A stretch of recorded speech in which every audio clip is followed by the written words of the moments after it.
Hello and welcome to another Overlord lore video. I'm your host Shergog, and you perhaps know me from such classic anime education videos as Little Sister Big Problems and Traveling Thanks to Truck-kun.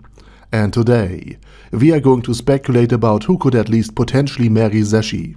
Spoiler alert, it's not going to be you. But before any further disappointment happens, let me quickly thank some people which never disappoint, my Patreons. Also let me thank all users of the YouTube thanks function for making one-time donations. Now with that said, during Zeshi's introduction, both in the light novels as well as in the anime, Zesshi was very clear about her goals, as far as her love life is concerned. No matter how ugly, as long as her potential husband is stronger than her, she will have his children. So there is a silver lining on the horizon for all of us. Okay, jokes aside. Zesshi Zetsumei is at the end of volume 16 trapped in the Great Tomb of Nezarec and under guard by the twin floor guardians Aura and Mare. It is, by the way, now not even clear that Zesshi will be spared from torture, that she will be allowed to die, or even allowed to live, and to at least potentially join the Great Tomb of Nezarec, or at least the Sorcerer Kingdom. And if she is allowed indeed to live and to become a citizen of the Sorcerer Kingdom of Einsulgon, then perhaps she is even to date a floor guardian. And Mare has defeated Zesshi before, and is currently guarding her. Therefore Zesshi could consider him to be her future husband. The only problem with this is that Mare is 76 human years old and an elven child with an elven age of 10.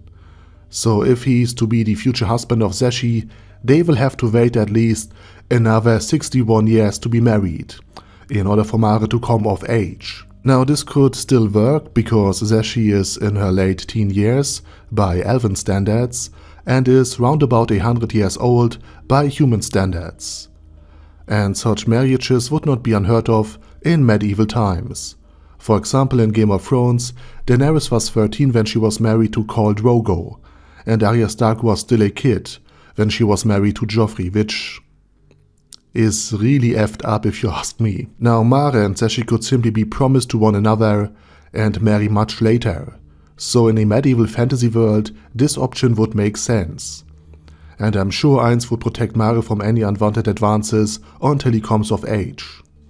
The only problem with this is that Zesshi is an outsider and might be considered far too lowly to be worth dating anyone from the Great Tomb of Nezarec, let alone a floor guardian. And that Zesshi does not know that Mare is a boy. But this is something that could be cleared up by Aura, who is also guarding Zesshi. And she would also be a potential candidate for Zeshi's affection, simply because she is basically in command of Mare. And Zesshi goes only for strength. And of course there would be a waiting period involved as well. Additionally, we don't know if Aura likes women or if Zesshi likes women. Or even if Zesshi likes women, would choose Aura, since she wants to have kids with a stronger partner. Additionally, none of the floor guardians might even want her. Additionally, Aura might not want to date Zesshi for the same reason Mare might not want to date Zesshi, because she is an outsider. And seemingly most of the Great Tomb of Nezarec's NPCs have this dislike for outsiders. Which brings us to the next likely candidate, since Zesshi is the direct descendant of both the Elf King and one of the 6 players that have founded the Theocracy of Slain. She would give Einsulgon great legitimacy in both nations, making a potential takeover easy if both were to marry. Additionally, Ainz is, despite Albedo's delusions and Sheltier's ambitions, still unmarried and has probably never even touched a woman in his old life. And while the age is still not ideal, with Zesshi being in her late teens and simultaneously twice as old as Ainz, and Ainz being somewhat in his mid-30s by this point in the story, it would still be an acceptable match, especially by medieval fantasy standards. What might be less acceptable is that Ainz lacks a certain bone to consummate the marriage. But as many of you have pointed out under my other videos regarding Einsulgon's potential offspring, he could just use a spell akin to Polymorph perhaps by using an item or even wish upon a star and become a human, elf, half-elf, or whatever is needed for the time being. This might also allow Ainz to once again feel emotions in all of its intensity, fall in love, and even have a family. But there are still a lot of problems with all of this, because A, it seems that Ainz does not have such an item that could turn himself fully human again. And the only item that could probably do it is a world-class item. And if he has an item that could just polymorph him into a human or an elf, it seems that Ainz Ulgon has chosen not to use this item for his various disguises, despite this item would have been really practical in these situations. So he probably does not have such an item either. B, he doesn't need political legitimacy from Zesshi if the Great Tomb has established military supremacy over both nations in order to control them.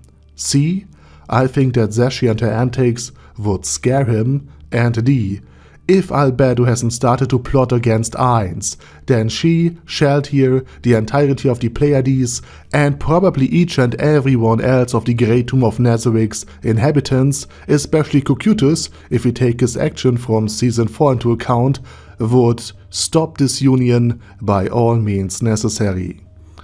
And while there are many more denizens inside and outside of the Great Tomb of Nazarik that might perhaps want to marry Zesshi, and that perhaps Zesshi could be used for other things. For example, one of the 5 worst could run out of nesting space again, or Demiurge perhaps needs 8 on his happy farm, or the 3 elves from Area Usrud are surprisingly flirty with Zesshi.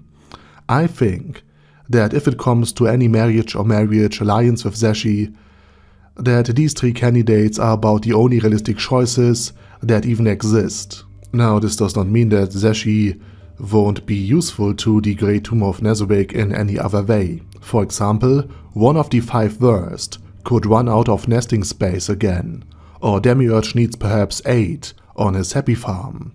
Or perhaps the 3 elves from Area Usrud are surprisingly flirty with Zesshi, who knows? But I personally would absolutely love it if Zesshi, whose entire life was built around and dominated by the theme of personal strength, from her conception, her harsh, loveless childhood, to her job as the one who physically humbles any member of the Black Scripture who gotten too full of themselves, be allowed to shed this pressure, this need for personal strength in any aspect of her life. It would be nice if she could just abandon this notion of strength and live her life as a normal citizen of the Sorcerer Kingdom. Perhaps she might find redemption in religion and become Nea's guardian. She could also take her place as the Elf Queen of the Elf Kingdom, similar to how Jerknith's empire became a vassal of the Sorcerer Kingdom, and under the watchful eyes of Nazarik could build an understanding between elves and humans after this horrible war between the theocracy of Slain and the Elf Kingdom has ended. Or maybe she will just live a life as an adventurer and join the now state-owned adventurer guild of the Sorcerer Kingdom. So anyway, this would be what I envision as the true happy ending for Zesshi. But remember, this is Overlord, and happy endings for non-Nazarik characters are not guaranteed at all. And with that said, I say thank you very much for watching. Be sure to leave me your opinions down in the comment section. And also I say my special thanks to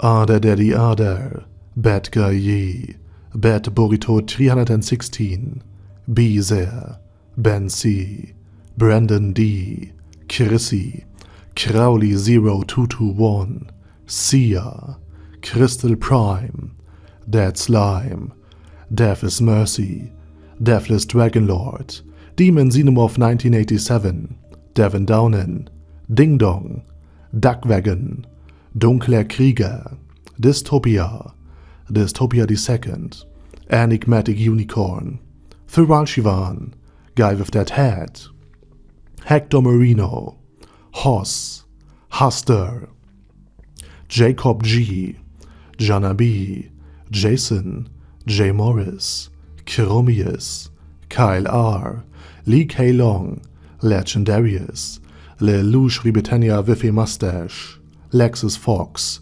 Lord Nishikian Rai, Lord Touch Me, Loverazor, Merovec, Mr. Shoes, Mr. Tweaker, Michael R., Michael Y., Nope, Oh Hell No, Normal Toad, O'Kill, Overlord General Gasper, Paddy Pantum, Personage, Primus 11, Rhinomir, Cune Caracos P, Shergox's Daddy, Shadow Lightning Wolf, Shrine Keeper, Super Tier Magic Batista Bomb, Supreme Cheese, Staris, Ted, Texas Deer, The Orc War Boss, Rocket Smasher, T.E. Wang, Vash Hawkeye, Vegito 27, Venture Fanatic, Wilhelm, Xenukai, and Zonagon.